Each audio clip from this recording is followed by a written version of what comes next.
পবিত্র কুরআন মুখস্থ করে একসঙ্গে 4 জন হাফিজে কুরআন হওয়ার গৌরব অর্জন করলেন হরিশ্চন্দ্রপুর 1 নম্বর ব্লকে তুলসীহাটা গ্রাম পঞ্চায়েতের রারিয়াল সামসিয়া জাকারিয়া ইমদাদুল উলুম নামক মাদ্রাসা থেকে।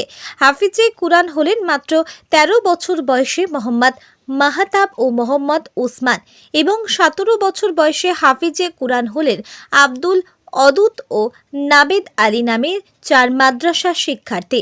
তাদের এই কৃতিত্বে অভিভাবক সহ শিক্ষকরা গর্বিত। রবিবার রাতে জলসা অনুষ্ঠান করে তাদেরকে পাগড়ি প্রদান করা হয়।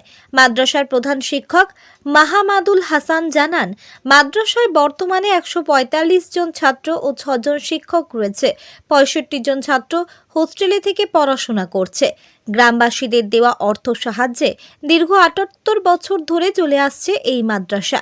বাংলা ছাড়াও পার্শ্ববর্তী রাজ্য বিহার ও ঝাড়খণ্ড থেকে ছাত্ররা পড়তে আসছে। হরিশ্চন্দ্রপুর থেকে নাজিম আক্তার রিপোর্ট, হিন্দ নিউজ। কোরআনে হাফিজ হলো নাবেদ আলী 2 বছর, আব্দুল ওদুদ কোরআনে হাফিজ হলো 2 বছরে, ওসমান এবং মোহাম্মদ মাহতাব এই দুটো ছেলে 18 মাসে হাফিজে কোরআন মুকম্মল করলো। আলহামদুলিল্লাহ। এই মাদ্রাসা কতজন ছাত্রছাত্রী রয়েছে? এই মাদ্রাসায় ছাত্র ছাত্রীর সংখ্যা টোটাল হলো 145 জন। তার মধ্যে আমাদের মাদ্রাসায় খাওয়া দাওয়া করে 65 জন। তো এই যে মাদ্রাসায় থেকে যারা পড়াশোনা করছে বা এখানে খাওয়া দাওয়া যাদের আপনারা খরচ বহন করছেন, এত খরচ আপনারা জোগাড় করছেন কোথা থেকে, কিভাবে আসছে আপনাদের কাছে? এটা আমাদের খরচ বহন আমরা পাবলিকের কাছে যাই, জনসাধারণের কাছে যাই। আমাদের মুসলমান ভাই এবং অন্যান্য জাতির লোকও আমাদেরকে হেল্প করে, তাদের সাহায্যই তাদের চাঁদার উপরে আমাদের মাদ্রাসা চলে। কতজন শিক্ষক রয়েছে মাদ্রাসাতে? এখন বর্তমান শিক্ষক আমার 6 জন। এর আগে আমার বাবা এই মাদ্রাসার হেড শিক্ষক ছিল মৌলানা ইয়াসিন সাহেব কাসমি, যিনি আজ এই দুনিয়াতে নাই, দুনিয়া ছেড়ে চলে গেছে। বলছি এই মাদ্রাসা শুধু এলাকারই বাচ্চা পড়াশোনা করছে না অন্য কোনো বাইরে থেকে বাচ্চা পড়তে আসছে? এই মাদ্রাসায় শুধু এলাকার বাচ্চা নয়, এই মাদ্রাসায় বাচ্চা আছে বিহারের বাচ্চা।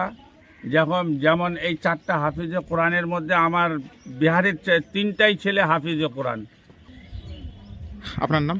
আমার নাম মাহমুদুল হাসান। আপনি মাদ্রাসার কি দায়িত্বে আছেন? আমি মাদ্রাসায় এখন বর্তমান হেড পোস্টিংয়ে আছি। আপনি কতদিন ধরে এই মাদ্রাসায় চাকরি করছেন? আমার হলো এই মাদ্রাসায় জয়েন করা 6 বছর।